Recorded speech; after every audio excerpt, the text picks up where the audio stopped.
मंगलसूत्र बोलते शर्म आती है कि नहीं आती है? 370 बोला, माफ कर दिया। यूसीसी की बात किया, माफ कर दिया। आपने एनआरसी की बात किया, माफ कर दिया। 750 किसानों को मारा, माफ कर दिया। बड़ी अफसोस की बात है जब बेटियों की मंगलसूत्र पर कराते हो और जिसको मानते हो। आज बेटियां, भाजपा के अंधभक्त कहता है कि आज बेटियां जो उसके पास मंगलसूत्र और सिंदूर नहीं है वो खाली प्लॉट है। जिसके अंधभक्ति में डूबे हुए नरेंद्र मोदी पैर छुके प्रणाम करते हैं। बिहार का ग्रोथ रेट जान लीजिए, दिल्ली से ज्यादा है। सुन लीजिए आप, 12 kilometre per day railway electrify हो रहा है, 37 किलोमीटर पर डे एनएचआई का रिपोर्ट है, रोड बन रहा है। सेकेंड लार्जेस्ट ऑटोमोबाइल हब बना Bharat, third largest mobile manufacture handset बना भारत, फिफ्थ लार्जेस्ट इकोनॉमी बना Bharat, fourth largest stock exchange बना भारत। और सुन लीजिए, सबसे ज्यादा तो चला जाए पाकिस्तान, चला जाए बांग्लादेश, चला जाए श्रीलंका। कर्जा कितना देश पे हो गया इसको नहीं बताओगे? अडानी अंबानी का देश बना दिया, ये नहीं बताओगे? नीरव मोदी को, माल्या को भगा दिया देश से, पयन भी लूटने वाला। लोन हमारे बाप दिया। जरा चोरों को तो बताओ कि जिनको चंदा लेकर के भगा दिया, जिसको देश से बाहर कर दिया, पहले वापस पैसा लाओ तो माफ करेगी, नहीं तो देश में देशद्रोही का केस लगाएगा। आने वाले ये चरित्रहीन लोग हैं जो सारे लोग जो मणिपुर जैसे देखना चाहते हैं, बीएफ देखना चाहते हैं भारतीय जनता पार्टी। ये बीएफ चलाने वाली सरकार है, समझ नहीं, ये बीफ वालों से पैसा लेने वाली सरकार। देखिए, देश में लोकतंत्र का महापर्व शुरू हो चुका है। आपको बता दें कि सेकेंड फेज का चुनाव हो गई है, यानी 13 राज्यों में 81 सीट पर चुनाव हुआ है। हम बात करेंगे किनको, कौन इस पर पलड़ा भारी दिखता नजर आ रहा है। नरेंद्र मोदी भी तरह तरह के जनसभा कर रहे हैं, राहुल गांधी भी तरह तरह के रैलियां कर रहे हैं। जनता क्या सोच रही है? राहुल गांधी उपलब्धियां गिना रहे हैं, नरेंद्र मोदी गारंटी पे गारंटी दे रहे हैं। सब तमाम मुद्दे पे हम बात करेंगे। क्या कहेंगे? एक ही बात मैं कह रहा हूं कि रहा न कोई रोवन हारा, भारतीय जनता पार्टी के लिए रोने वाला भी नहीं है कोई। अगर जानना है तो देख लीजिए इतनी बड़ी भीड़ में कि एक भी आदमी मोदी के एजेंट को छोड़कर, भाजपा के कुछ एजेंट को छोड़कर कोई रोने वाला भी नहीं है। भारतीय जनता पार्टी का विदाई भी 4 तारीख को हो जाएगा और 4 के बाद झोला भी जांच होगा, क्योंकि झोला जांच का भी तैयारी चल रहा है। भाजपा से लोग उन्हें गारंटी मांग रहे हैं और उनकी पत्नी जसोदाबेन भी गारंटी मांग रही है कि मोदी, देश को गारंटी देने से पहले मुझे ये दारोगो मेरी जवानी बर्बाद कर दी। मुझे सुहाग की कसम है कि मोदी पहले इसकी गारंटी दे दो। गौतम बुद्ध भी अपनी पत्नी को छोड़ के सन्यासी बने थे, वो भी भगवान थे, ठीक है? उन पे टिप्पणी नहीं करिएगा, करिए गौतम बुद्ध पे टिप्पणी। हम कह रहे हैं, हम एक ही बात कह रहे हैं कि दोनों का छोड़ने का मतलब है। बुद्ध को इन्होंने कहा है, बुद्ध ने घर छोड़ा था और इसने ने सत्ता में गया है, तो सत्ता और वो दोनों एक साथ है। इन चाचा को बोलिए ना जी, सुनिए पहले, आप रुको। अरे देश बुद्ध के मोदी इस देश का ऐसा राक्षस है जिसमें गोधरा का याग है। मोदी एक ऐसा राक्षस है जहां मणिपुर का आरोप है। मोदी एक ऐसा राक्षस है जिसमें सहारनपुर का आरोप है। मोदी एक ऐसा राक्षस है जो भारत को बांग्लादेश से मुकाबला कराया, जीडीपी बांग्लादेश से मुकाबला करवा रहा है, जिसने आपातकाल के पैसे को भी लुटवा करके अपने खजाने में भारतीय जनता पार्टी लेने का काम किया। ये आरोप सही है कि नहीं है बताइए? ये सारे लोग जानते हैं, ये सारे लोग देखे। हम कह रहे हैं ये देश में चंदा चोर, बीएसएनएल चोर, तेल चोर, पोर्टल चोर, हवाई जहाज का चोर, एमटीएनएल चोर, बीएसएनएल चोर, ये देश के सारे तंत्र को बेचने का काम किया है। लेकिन फिर भी कोई बात नहीं है, 24 में जाने से पहले देश की जनता झोला को जांच जरूर करेगी। चौकीदारी तो देख लिया है, दूसरा चरण का चुनाव हो गया, कौन पलड़ा भारी नजर आ रहा है? पलड़ा भारी नहीं है। मैं कह रहा हूँ भारतीय जनता पार्टी का विपक्ष नहीं बनने वाला है। भारतीय जनता पार्टी विपक्ष के लिए सोचे कि अपोजिशन में आएगा कि नहीं आएगा। हम आज भी मैं कह रहा हूँ कि भाजपा का कोई जमीन नहीं है। भाजपा आई थी राम मंदिर के नाम पर, लेकिन राम को भी दगा देने का काम किया। राम के भक्तों को भी इन्होंने गो मांस बेचने वालों से चंदा लेकर के साबित कर दिया कि इनको हिंदू और राम से कोई प्रेम नहीं है। ये देश की जनता ये बात कह रही है, ये प्रमाण हो गया। 2 मिनट आप रुक जाइए, अब विपक्ष का सवाल सुनते हैं। क्या कहिएगा भैया? विपक्ष नहीं, हम ही पक्ष में, यही विपक्ष में पहले जान लीजिए, ठीक है? सरकार हमारा तो पक्ष, हमारा विपक्ष, इनका तो विपक्ष यही है। चलिए अब अपना सवाल पूछिए। कह रहे हैं कि मोदी जी झोला लेके जा रहे हैं 24 में। कौन? भैया बोल रहे हैं। झोला 2014 से टांगे थे ना, 29 तक रहेगा, ठीक है। और कोई नहीं है जो चेक करेगा, झोला खाली है भैया, उनका कोई बाले बच्चा नहीं है, क्यों घोटाला करेंगे।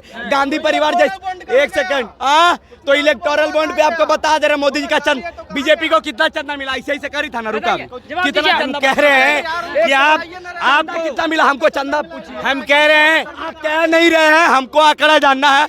एनडीए को चंदा कितना मिला, चंदा बताइए, चंदा बताइए, बस चंदा रुपया का नाम। आप सवाल में कह रहे हैं कि ये मैं नहीं कह रहा हूँ, एसबीआई की जो रिपोर्ट आई है उसको आपने पढ़ा है कि नहीं पढ़ा है। इलेक्शन कमीशन ने जो सूची जारी किया है वो आपको मालूम है कि नहीं मालूम है। हम 80% चंदा सिर्फ भारतीय जनता पार्टी के खाते में गया है, ये बात आपको मालूम है कि नहीं मालूम है। ये गलत बोल रहे हैं। और बीफ बेचने वाला, सुनिए, मांस का व्यापार करने वाला जिसका चंदा दिल्ली है, ये आपको मालूम है कि नहीं मालूम है। आप ये बात को बताइए। ये देश को लोग को झांसा देना, देश के लोग को गुमराह करना, देश के लोग को धोखा देना भारतीय जनता पार्टी की फितरत है। हम आज, मैं ऐसे लोगों को जवाब देने यहाँ नहीं आया हूँ, मैं पत्रकारों का जवाब दे सकता हूँ। जवाब मैं, हम कह रहे हैं कि इनकी जमानत, हम कह रहे हैं विपक्ष नहीं बनने वाला है। भारतीय जनता पार्टी के खिलाफ पूरे देश में गुस्सा है। आप देख रहे हैं कि नहीं, गोदी मीडिया का रिपोर्ट देख रहे हैं कि नहीं देख रहे। गोदी मीडिया पूरा आपको साउथ का रिपोर्ट दे रहा है कि भारतीय जनता पार्टी खाता नहीं खोल रही है कहीं। और नॉर्थ की जहां तक बात है, उत्तर और पूरब का हालत है, तो बंगाल की खाड़ी से दिल्ली तक चले जाइए, भारतीय जनता पार्टी फ्यूल बोल रहा है कि माइनस में जा रही है, नीचे में जा रहा है। देखिए, एबीपी को देखिए। रुक जाइए 2 मिनट भैया, आंकड़ा नहीं बताएंगे, हम आपसे पूछेंगे, ठीक है। एक बात बताइए, आप 7 घर घूमते हैं, ठीक है, 7 घर से आपको चंदा आता है 10 रुपया, और आप 2 घर घूमते हैं और 2 घर से आपको चंदा आता है 10 रुपया, ज्यादा चंदा किसको मिला? रेशियो पढ़े होंगे। ए भैया भी रुके, मेरा अब जवाब खत्म नहीं हो रहा, आप सुनते जाइए अब शांति से। 2 घर वाला कांग्रेस का कितना शासन था, सॉरी किसने राज में, कांग्रेस ये गठबंधन इंडिया, ये रुका भी, इंडिया अलायंस का सवाल कितना, इंडिया अलायंस का चैनल आपका बंद हो जाएगा, क्योंकि भाजपा वालों की बात को सुनना नहीं, डंडा लेके खोज रहा है लोग। भाजपा की जवाब देंगे ना, जवाब देंगे ना, जवाब देंगे तो डंडा से मारेगी। हम कह रहे हैं कि गोदी मीडिया इनके लिए है, ये उनके बाद ये चोरी से यहाँ आते हैं कि मेरी बात भी कहने का मौका मिल गया। इनका मीडिया आज तक है, इनका मीडिया कौन है? जी न्यूज है, इनके मीडिया एबीपी है, जहाँ विपक्ष को नहीं दिखाता है। आप तो कम से कम सवाल करिए। और खास करके जो बीजेपी के अंधभक्त है, जो बीजेपी के 200 रुपया पे काम करते हैं स्टेशन पे आकर, उनकी बात सुनिएगा तो जनता आपको भी माफ नहीं करेगी। 400 पार होगा। समझ, हम कह रहे हैं कि 150 पार नहीं हो रहा है। सुनिए, 150 पार नहीं होगा तो हम 1000 लोगों को खाना खिलाएंगे, अगर पार हुआ तो ही खिलाएंगे। चलिए लगाएंगे बेट। मंगलसूत्र पे सवाल उठा रहे हैं। मोदी कह रहे हैं बीजेपी को बचा क्या है, कह रहे हैं बीजेपी को बचा क्या है। बीजेपी के पास कोई मुद्दा, भाजपा के पास चुनाव लड़ने के लिए कोई मुद्दा है? मंगलसूत्र बोलते शर्म आती है कि नहीं आती है? 370 बोला, माफ कर दिया। यूसीसी की बात किया, माफ कर दिया।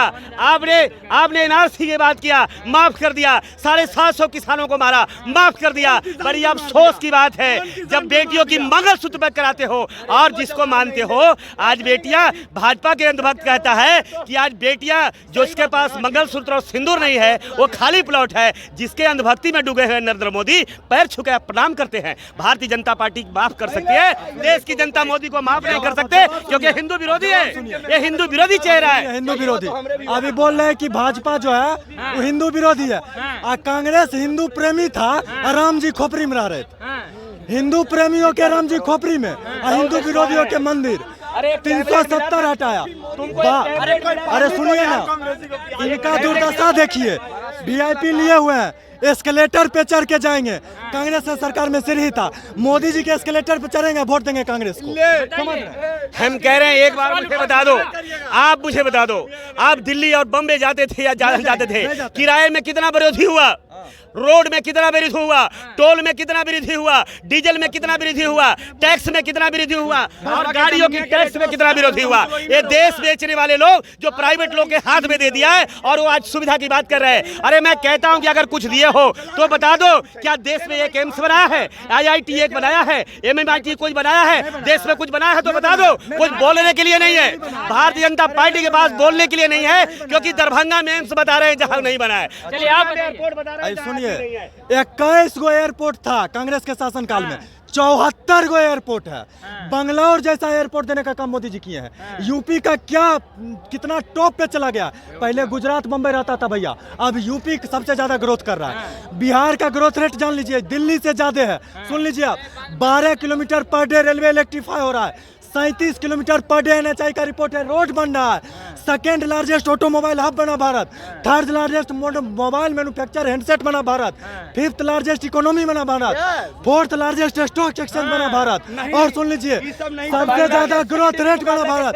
और जिसको लग रहा है कि सुनिए जिसको लग रहा है कि भारत में भुखमरी है और पाकिस्तान बांग्लादेश श्रीलंका बढ़िया है, तो चला जाए पाकिस्तान, चला जाए बांग्लादेश, चला जाए श्रीलंका। कर्जा कितना देश पे हो गया इसको नहीं बताओगे। अडानी अंबानी का देश बना दिया ये नहीं बताओगे। नीरव मोदी को माल्या को भगा दिया देश से। बयान भी लूटने वाला लोन हमारे बाप दिया। जरा चोरों को तो बताओ कि जिनको चंदा लेकर के भगा दिया, जिसको देश से बाहर कर दिया, पहले वापस पैसा लाओ तो माफ करेगी, नहीं तो देश में पाकिस्तान भेज रहे हैं। देशद्रोही का केस लगाएगा। आने वाली संविधान की सरकार होगी, पिछड़ा दलित सरकार बनेगी। आपने सुना कि नहीं सुना बताओ मुझे। ये चरित्रहीन लोग हैं जो सारे लोग जो मणिपुर जैसे देखना चाहते हैं, बीएफ देखना चाहते हैं भारतीय जनता पार्टी। ये बीएफ चलाने वाली सरकार है, समझ रही हो? ये बीफ वालों से पैसा लेने वाली सरकार है, ये बीफ में कमाई खाने वाली सरकार है। अब हम बोलेंगे रेस्टोरेंट में शराब की प्याला बनाने वाली की सरकार है। ये देश जानता है। बताओ विपक्ष में कोई देश से गांजा मंगवाते थे नेहरू जी, वो अच्छा 40,000 का गांजा मंगवा के पीते थे, वो अच्छा। ये बात भारतीय जनता पार्टी के चेहरा सॉरी सिगरेट मारते थे धुआं, नेहरू जी भूल गए। बताइए आप लोग। हम कह रहे रेस्तरां में बियर बार में दारू परोसने वाली की सरकार है। ये देश जानता है कि नहीं जानता है? मणिपुर को देखा कि नहीं देखा आपने? सुनिए हम ही कह रहे हैं संविधान बदलने की बात कर रहे हैं। 106 बार में 94 बार संविधान संशोधन करने का काम कौन किया? इंदिरा गांधी। इमरजेंसी लगाना कौन सा संविधान के तहत था? और सब नसबंदी कराना किस संविधान के अंदर था? इमरजेंसी लगाना किस संविधान के अंदर था? पत्रकार को जबरदस्ती बंद कर दिया गया जेल में। नेताओं विरोधियों को जबरदस्ती बंद कर दिया गया जेल में। जेपी आंदोलन को किस आंदोलन संशोधन के अंदर था? दूसरा चीज फालतू मत रखिए। एक ठो आप ही बचे हुए हैं, 4 एक ठो आप ही बचे हुए हैं, आप ही बचे हुए हैं। भाजपा सफाया हो गई। 40 सीट में 40 सीट भारतीय जनता पार्टी जा रही है। और उत्तर प्रदेश में सारी बोलिए चलिए गाँव में आपका दुर्दशा है, यही बोली दुर्दशा है आपका। आप एक भी नहीं आइएगा, यही आप कांग्रेस को लुटवाते हैं। कांग्रेस जो अंग्रेज नहीं लूटा उतना लूटा है, वो छोटा अभी जो बोलता है बोलने के लिए। कौन वीडियो